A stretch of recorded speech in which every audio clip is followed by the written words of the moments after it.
Hi friends, இன்றைக்கி நம்ம சேனலில் என்ன பார்க்க போகிறோன்னா குழந்தைங்களுக்கான இன்ஸ்டண்ட்டான சாம்பார். இந்த சாம்பார் செய்ய தேவையான பொருள் என்ன பார்த்துடலாம்.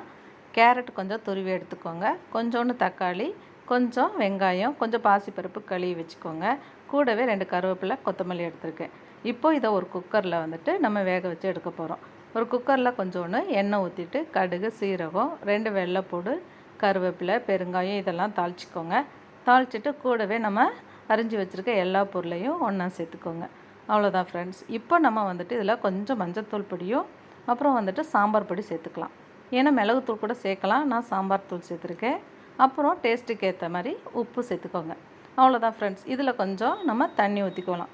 எவ்வளோ தண்ணி தேவையோ அந்தளவு தண்ணி ஊற்றிட்டு நல்லா குக்கரை போட்டு மூடி வச்சு ஒரு 2 இல்லைன்னா 3 விசில் விட்டு எடுத்துக்கோங்க. சூப்பரான சாம்பார் ரெடி ஆகிடுச்சு. இது கூட கொஞ்சம் நெய் போட்டு சாப்பாடோடு பிசைஞ்சு கொடுத்தீங்கன்னா குழந்தைங்க விரும்பி சாப்பிடுவாங்க. இதை நீங்களும் உங்கள் வீட்டில் ட்ரை பண்ணி பாருங்கள் ஃப்ரெண்ட்ஸ். சூப்பராக இருக்கும். தேங்க்யூ.